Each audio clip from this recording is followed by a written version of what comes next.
Hi, I'm Patricia Sweeble. I'm a nursing student at University of South Alabama, and today I'm going to be doing the soap suds enema insertion and removal check-off today.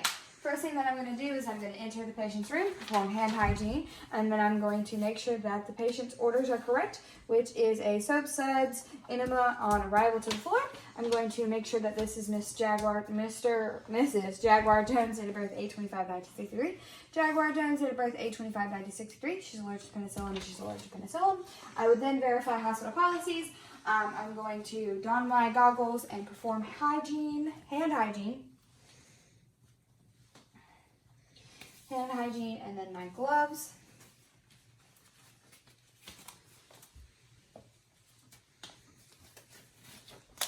And then I'm going to come over here and I'm going to fill my enema bag to 750 to 1,000 milliliters of water.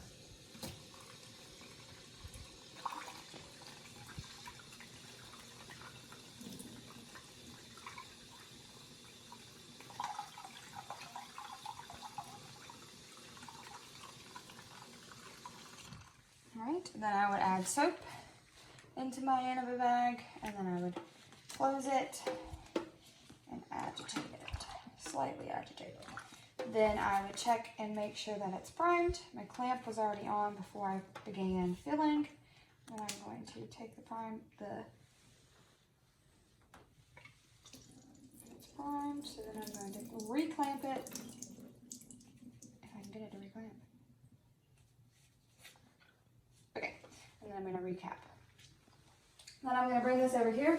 I'm either going to set it on a hard surface or I'm going to put it on the IV pole. For today, I'm going to put it on my assistant's fingers as my IV pole. Then the next thing that I'm going to do is I'm going to explain the procedure to the patient and tell them what's going to be happening. The patient's going to be laying with us first of all. I would raise the bed, lower the side rail, and then I'm going to position the patient for left lateral sims. I would gently touch the patient's hip and tell them while I'm inserting, I want them to take slow, deep breaths. I would gently spread the buttocks, and I would use my dominant hand to lubricate, but it's already lubricated. I would then take and insert the enema 3 to 4 inches, and then normally I would unclamp it, but since we're doing it in a box today, I'm not going to unclamp it.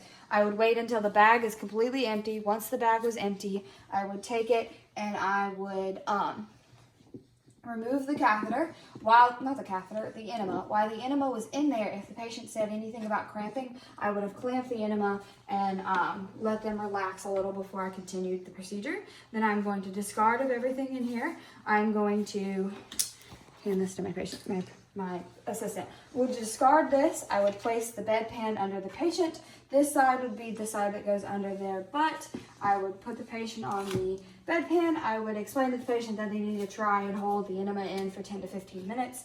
And then I would remove my sterile gloves, or my clean gloves, and then I would go back to the nursing, perform hand hygiene, go back to the nursing, and document the amount, type of enema, time that it was inserted, toleration, the color, amount of return, and how the patient was left after the procedure.